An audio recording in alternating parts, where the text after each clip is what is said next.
Estudiar en una universidad indígena porque nos permite aprender y desaprender, porque nos permite una autonomía, una libertad a la hora de comunicar, pero siempre con la verdad, ¿no? Hola a todos y todas. Somos Voces Ancestrales, el podcast donde escuchamos a quienes hacen vibrar la diversidad de Colombia. Hoy hablaremos de educación, pero no de cualquier educación. Vamos a hablar de una educación que nace del diálogo entre culturas, la educación intercultural. Bienvenidos. Y lo haremos desde un enfoque profundo. ¿Cómo están las universidades en Colombia, incluyendo las comunidades indígenas, en sus programas y espacios? ¿Están solo abriendo cupos o están transformando sus maneras de enseñar y aprender? Soy Daniel. Soy Diana. Soy Andrés. Bienvenidos. Y antes de iniciar, hablemos cómo es la relación de la pedagogía crítica con los movimientos sociales. Para iniciar, debemos entender que este tipo de pedagogía fue desarrollada en la mayoría por Paulo Freire, en la cual sostiene que la educación no es neutral, sino que se debe servir para la emancipación y la transformación social. Teniendo en cuenta esta perspectiva del autor, los movimientos sociales son espacios que nacen y ayudan a fomentar la conciencia crítica y la capacidad de cuestionar las estructuras de poder y de desigualdad. Para autores como Giraud y McLaren, además de lo anterior, se debe incorporar la educación y la cultura como métodos para desafiar las formas de subordinación. Y si continuamos, Andrés, y es que dentro de estos movimientos sociales, las prácticas pedagógicas están en búsqueda de formar sujetos que sean críticos y comprometidos, que desarrollen procesos de reflexión-acción donde el conocimiento sea construido de manera colectiva. Hablamos de asambleas o en su defecto de participación en proyectos políticos alternativos. Y es que hay que tener en cuenta que estas prácticas permiten que los sujetos aprendan a tener un diálogo, a argumentar y a tener una participación en donde se transforme su realidad, en donde se busque y se promueva una justicia social y una equidad. Ahora les voy a hablar sobre el impacto y los desafíos de la pedagogía crítica en la transformación social. Y es que según Torres 2017 y otros autores, los movimientos sociales y la pedagogía crítica pueden tener propuestas educativas transformadores, en los cuales se generen vínculos estables, se genere la articulación con otras organizaciones y movimientos que les ayuden a obtener recursos para que sea más sostenible.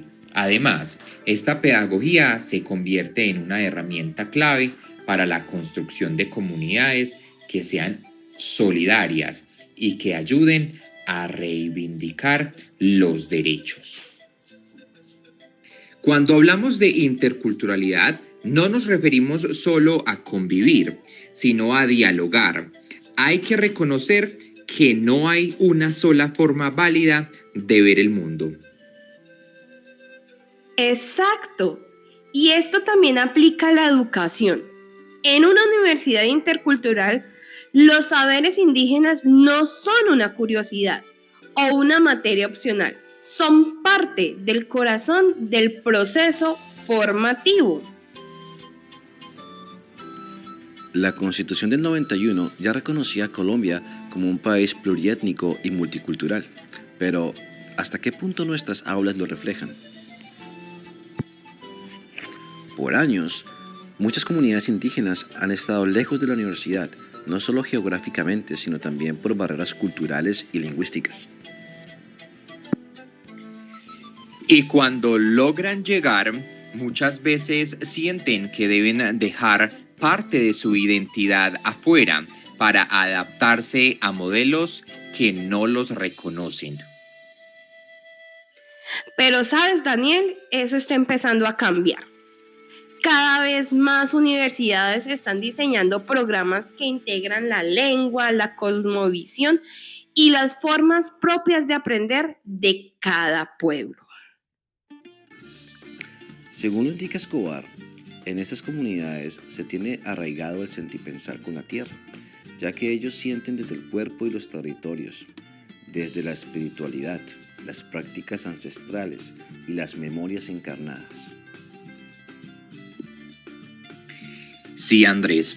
Asimismo, las resistencias étnico-territoriales no solo buscan preservar el espacio geográfico, sino también las formas de vida, las memorias colectivas y los saberes ancestrales que le dan sentido a ese territorio y surgen como respuesta a procesos de despojo territorial y violencia. Claro, Daniel. Y es que en nuestro país encontramos algunos ejemplos, como lo son la Guardia Indígena del Consejo Regional Indígena del Cauca, la CRIC, que defiende los territorios indígenas y los principios ancestrales. Pero también contamos con el Proceso de Comunidades Negras, el PCN, el cual lucha por los reconocimientos de los derechos territoriales y culturales de las comunidades negras en Colombia. ¿Y cuáles son esas universidades que están dando pasos reales hacia la inclusión intercultural?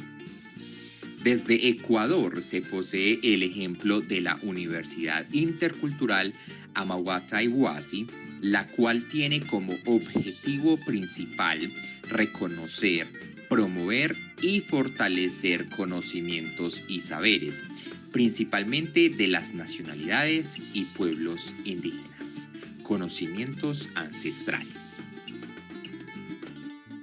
Claro, en Colombia también tenemos este tipo de universidades. Empecemos por la Universidad de Antioquia, que creó la licenciatura en Pedagogía de la Madre Tierra. Esta licenciatura se hizo en colaboración con los pueblos indígenas y es una apuesta por formar maestros indígenas en sus propios contextos. También está la Universidad del Cauca, con un fuerte enfoque en educación y presencia activa en territorios indígenas. Allí se articula la educación con el territorio, la lengua y la comunidad. Gracias, Andrés. Y también la Universidad Nacional, en sus sedes de Amazonia y La Paz. También ha desarrollado proyectos educativos con enfoque intercultural y saberes ancestrales. Pero no nos podemos quedar atrás y no podemos dejar por fuera a la Universidad Autónoma Indígena Intercultural, la UAIN, que es impulsada por el Consejo Regional Indígena del Cauca, por la CRIC. Es una universidad indígena, completamente indígena, creada desde y para los pueblos, con programas como salud intercultural, derecho propio y comunicación indígena. La UAI es una institución de educación superior reconocida por el Ministerio de Educación Nacional para formar identidad, para formar la cultura, para formar autonomía. Es una universidad diferencial, ¿no? Es la universidad de la vida para la vida, donde se forman líderes con proyección social que van a regresar a sus territorios a participar y a ser una fuente de apoyo para la colectividad.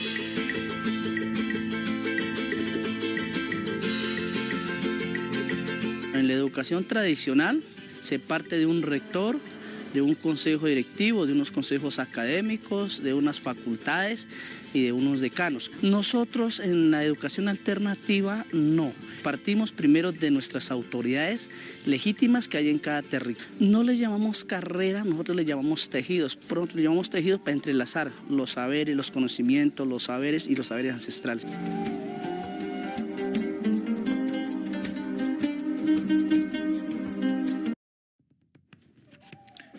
Y los programas integran lenguas nativas, cosmovisiones y formas de aprender propias de los pueblos.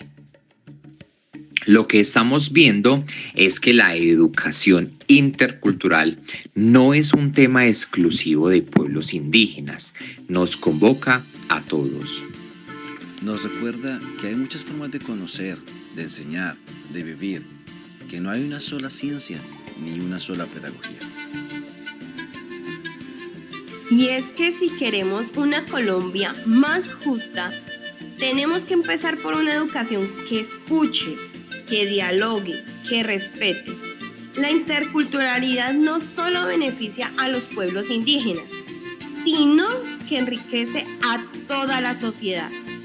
El rescate de los saberes ancestrales, la visión integral del territorio y del cuidado de la vida es una educación como puente para la paz y el respeto mutuo. Gracias por escucharnos. Hoy entendimos que educar no es solo enseñar, es también aprender del otro. Claro, Andrés, y es que las universidades no deben ser centros que uniformen, sino espacios que celebren la diversidad.